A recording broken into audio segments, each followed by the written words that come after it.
So ayan, magandang araw, magandang gabi po sa inyong lahat mga pre. Ayan, so eto na naman po tayo, panibagong video po yung ating gagawin ngayon, no, dito sa ating main channel na Ballpoint Man 2.0 mga pre. So kaya po tayo may video ngayon kasi may nung reactionan ko po kasi yung video ni Rachel mga pre. Marami pong may mga pailan-ilan na nababasa ko doon na si Rachel daw po ay OA daw po, no? Overacting. Oo, sa kanyang mga ginagawa sa kanyang mga vlogs, gano'n. Kasi sila, nakikita siguro nila kasi babad naman sila sa Rochelle, sa Rochelle noon, ano? Ako kasi, hindi po ako babad dyan, no?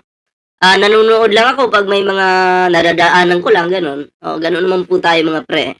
Diba? Kasi syempre, tayo ay nagko-content din po. Diba? Pero sabi nila, OA daw po si Rachel, no? So ngayon, meron tayong bibigyan ng reaksyon na isang video niya. Okay? Pero bago yun mga pre, sagutin ko lang yung mga nag-comment sa video ko, bakit hindi daw ako mag-reaction sa iba? Okay? Unahan ko na. Alam ko na-comment na to ng iba, pero ngayon baka maulit na naman, may na mag-comment, Ballpoint Man, wala ka na bang may content? Ballpoint Man, wag kang makialam dito. Hindi ka reactor. Wala kang pakialam kung reactor ako hindi. Pag gusto mo mag-react, walang makakapigil kay Ballpoint Man. Ganun lang naman yun di ba? Walang pwedeng pumigil kung gusto ko mag-reaction, okay? Kasi hindi naman po tayo naninira ng tao dito. Ang atin lang po is reaction at opinion. Wala pong mali dyan, ha? Itatak nyo po yan sa inyong mga muka. Pero syempre mga pre, ayan hindi pa po nakakapag-subscribe sa ating YouTube channel, ayan, huwag niyong kalimutan mag-like, share, subscribe para naman po maging updated kayo sa mga uploads natin. Ngayon, gusto ko lang balikan itong video ni Rachel 3 months ago mga pre. Mahigit na 3 months ago, no? Magpo-4 months na po. Na, kasi, bakit ko gustong balikan? Kasi may mga nagsasabi sa mga comment doon sa reaction ko sa video ni Rachel, no? Na OA daw po si Rachel, no? OA. So, tingnan natin kung OA nga ba talaga si Rachel, no? Oo. Pagbigyan natin yung anti at supporter, no? Alin ba yung mas matimbang? OA o hindi? Ano sa tingin nyo? Kasi kayo naman yung babad sa social media, di ba? Pero ngayon, bigyan po natin ito ng reaksyon. At yun na nga so hindi pa nakakapag-like dyan, kalimbangin nyo na yan. Mag-like, share, subscribe na kayo. May TikTok po tayo dyan. May Facebook page po tayo dyan. And sana po inyong supportahan yung ating mga social media accounts. Ayan, so eto na po. Meron po tayong babalikan na video. Video po ni Rachel. Ayan kung saan meron po napaiyak po siya dito mga pre kasi condolence nga pala kay Rachel kasi malapit po sa kanyang pamilya mga pre ay namatay. Hindi ko alam kung kaano-ano niya to, basta malapit po ito sa pamilya niya, kung auntie ba niya or sino. Namatay po. Hindi ko alam kung anong ikinamatay, kung anong sakit, no? Condolence po dito kay Rachel, no? Nakikiramay po si Ballpoint Man. Malungkot po talaga yung ganun kasi syempre, pag ikaw ay nawala ng mga mahal mo sa buhay, ikaw po talaga ay makakaramdam ng kalungkutan sa iyong sarili. Legit po yan. Hindi naman po tayo robot na tayo, walang mararamdaman. Syempre, maiiyak ka, and then, yung malungkot ka. Di ba? So, ngayon, panoorin po natin tong video na to. Okay? Kung, ang kamatayan ng tao, kailangan pa bang isokmed, social media? Of course, pwede. Pwede yun, mga pre. Walang problema dun. Kasi memories din po yun. Na yung i-video mo, then i-upload mo sa yung social media account sa YouTube, TikTok, Facebook, Instagram, o kung ano pa bang social media accounts meron kayo, pwede po yan. Pero eto ngayon, panoorin muna natin yung video ito. Kasi sabi nga ng iba, ng iilan, okay, na OA daw po itong si Rachel Morales. Wala na palang vlog. Parang tinanggal nga niya sa channel niya yung vlog. Kasi dati, Rachel Morales vlog, di ba? Tama po ba? Or Rachel Morales lang? Basta Rachel na lang, Rachel. Okay. Ayan, panoorin po natin ang video ito mga pre. Dito po, malungkot siya. Okay. Medyo, wait lang. Medyo mabilis. Ayan.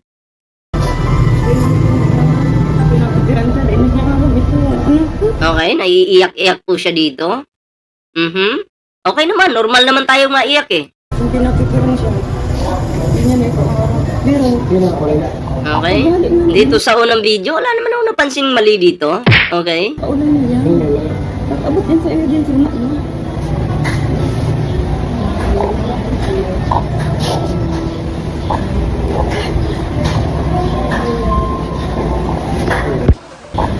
Okay, so hindi ko na ipapakita yung tao na kasi yung binablog na Rachel, hindi ko na ipapakita dito bilang respeto na rin po sa taong yun, no. Ang purpose po natin dito, yung kay Rachel lang po talaga, okay? So, dito sa video ito, sa unang video na yon, wala po tayong nakitang mali doon. Okay? Wala po, and then lipad tayo dito. Lilipad po tayo dito sa yung siya na lang mag-isa. Siya lang yata mag-isa dito, ayan. So, naka-video siya sa kanyang sarili. Siya mismo nag-video. Naiyak siya with background music. Sabagay, okay, hindi ko na isasali yung pamilya niya. Okay, kasi sila eh. Kumbaga, malungkot po talaga sila, no? Oo, nirerespeto po natin yon yung kalungkutan, no? At kahit sino man pong mamatayan, malulungkot ka talaga. Wala pong masaya. Porque na lang kung ikaw ay habol mo yung ari-arian ng partner mo, kung partner mo yung mayaman yung partner mo at gusto mo nang mamatay, hindi, masaya ka talaga. Pero dito, sa parting ito, malungkot po sila dahil yung malapit po sa buhay nila ay nawala. Okay. Ngayon, eto na. Ito yung medyo medyo, hindi ko naman sinasabing mali si Rachel dito mga pre. Pero kung titingnan po natin sa video ito, play muna natin bago ako magbigay ng komento, reaksyon.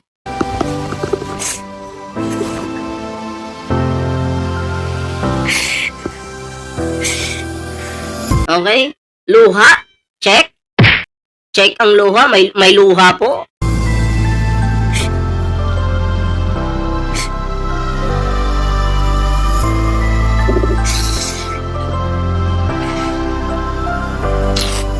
Alam niyo po. Okay. So, dito, masasabi ko, in my own opinion mga pre, medyo overacting na to dito, no? Although may kalungkutan pa sa kanyang kalooban, pero medyo para sa akin mga pre, dito, yung iiyak ka, nakahiga ka, iiyak ka, ibibideo mo yung sarili mo, medyo overacting po talaga yon, 'di ba? Para sa akin, ewan ko lang po sa inyo, no? Pero hindi rin po siya mali. Walang mali doon, wala. Okay? Tandaan po natin, kahit overacting po yung video ito, wala pong mali doon. Tama pa rin po yung ginagawa ni Rachel kasi wala naman siyang inaapakan tao dito eh. 'Di ba? Kaya nga lang, kung masasabi ko dito, overacting talaga. Sa bagay, kanya-kanya naman pakuluyan ng mga vloggers, no? Pero, yung nararamdaman niya dito, legit po.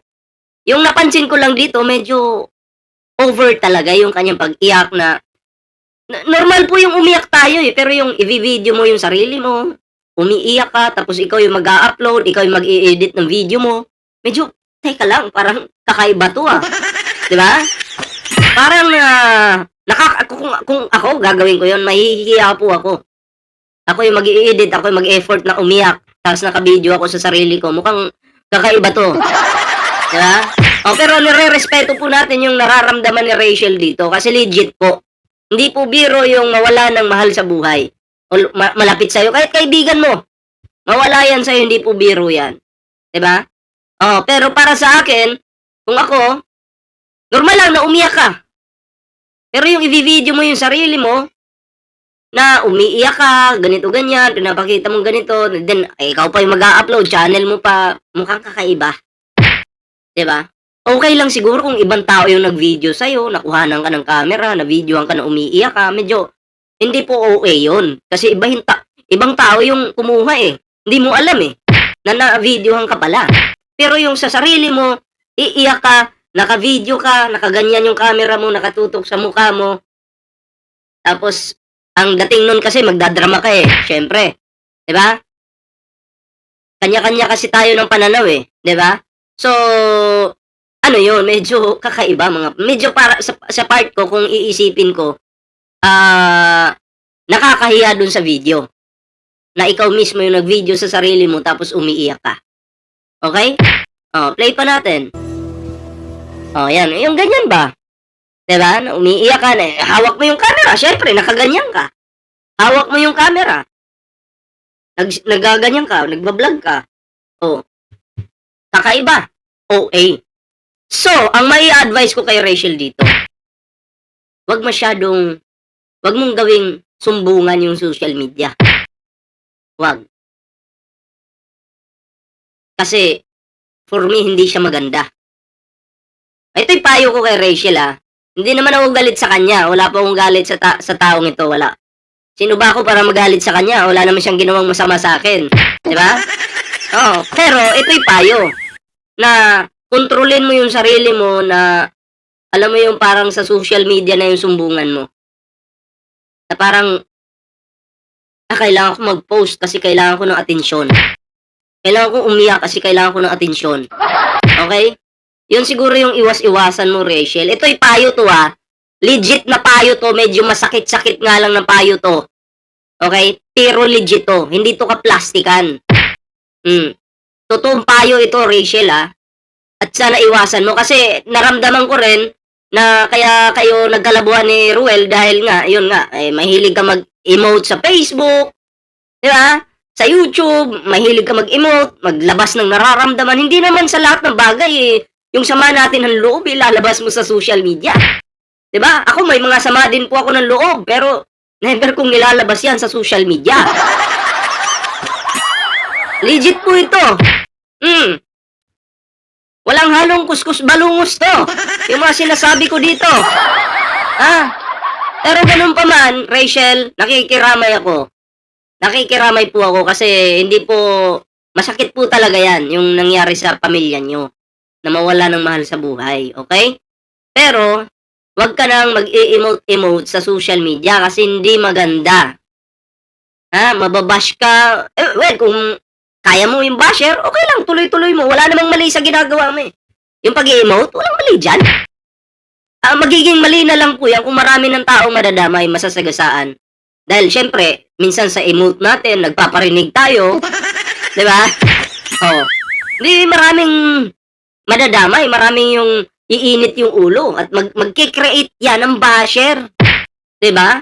Pagdating pa naman sa basher, mahina ka. 'Di ba? Kasi hindi ka naman sanay sa ganyan. Oh, so yun lang payo ko na maglaylo ka sa ganyan hindi naman sa social media, maglaylo ka sa pag-i-emote sa social media. Ako hindi ako plastic. Rachel, katulad ng mga supporter mo na sasabihin, kaya mo yan, Rachel. Ilabas mo lang yung sama mo ng loob sa social media. Malalagpasan mo rin yan. Yung ibang payo dyan, ka-plastika na yan Diba? Payuhan nyo naman yung tao na medyo masakit yung payo pero yun yung katotohanan. Na hindi po siya mapapahamak or magkakaroon ng haters. Diba? Ako hindi, uulitin ko, di po ako galit sa'yo. Okay? Nabigyan ko lang to ng reaksyon dahil ayon sa mga komento dun sa last video ko na ginawa ko sa'yo, ay OA ka daw talaga. No? So, tinignan ko yung video mo. So, para sa akin, ito malito na ikaw mismo yung magvi-video sa sarili mo. Ay, hindi naman mali. Para lang sa akin Hindi ko lang alam sa inyo. Okay? Kanya-kanya tayo ng pananaw Para sa akin, medyo palpa ka dito. Okay? Hindi, kasi ikaw mismo yung nag-video sa sarili mo na umiiyak ka. Then, ikaw yung nag-upload, ikaw yung nag-edit ng video mo. May kakaiba. Di ba? Oo. Di ba? So, kayo mga pre, ano yung inyong mga komento dito? Kasi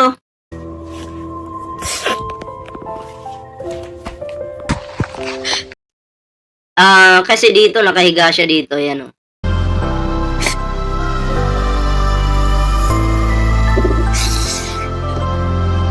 Ayan, sana yung mga sinasabi ko, i-absorb mo yun.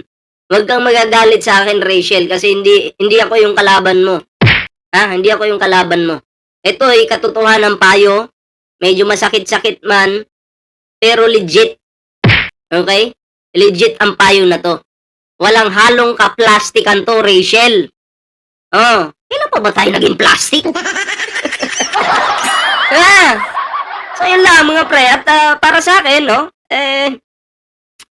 Hindi rin natin makukontrol yung mga tao kung may mga negatibo na sa'yo, magbabati ko sa'yo. Kahit ako nga, hindi ko naman sila makukontrol eh. Diba? Nasa sayo pa rin yan. O, dapat matuto kang tanggapin yung mga yan. Kasi nagsimula lang naman yung mga basher na yan. Nadagdagan yung mga basher na yan nung medyo nagkalabuan kayo ni Roel of Malalag. At dahil doon, napansin, alam niyo naman yung mga viewers eh, mapagmasid yan. Na, sila eh, kumbaga, pagmamasdan ka, isang post mo lang sa Facebook, uy, bakit nagdadrama si Rachel? Nagpaparinig kay Ruel. Eh, kung supporter ni Ruel yung nakarinig, magbabangayan na ngayon, magkakaroon ka na ng basher. Yun. Diba? Yun yung legit. Legit talagang Kaya, Rachel, masasabi ko sa'yo, tigil-tigilan mo na yung mga ganyan. Okay lang, uulitin ko po, okay lang na umiiyak ka, tapos iba yung na-videohan ka ng iba, walang problema doon. Pero kung sarili mo mismo, iiyak ka, sarili mo ibibideo mo, tapos ipopost mo, upload mo, medyo kakaiba yun. Medyo kahit ako nahihiya ako, gawin ko sa sarili ko yan, hindi ko kaya. Ay nako, kaya mga pre, ano reaction nyo? Anong opinion nyo dito? And comment down below para naman po mabasa natin yung inyong kanya-kanyang reaksyon at opinion. Ayan, maraming salamat. Sa mga magsasabing, bakit ka nag-reaction dito, Ballpoint Man? Anong pakialam nyo ngayon? Anong pakialam nyo? Sino kayo para diktahan ako? Diba? Kaya manahimik na kayo dyan.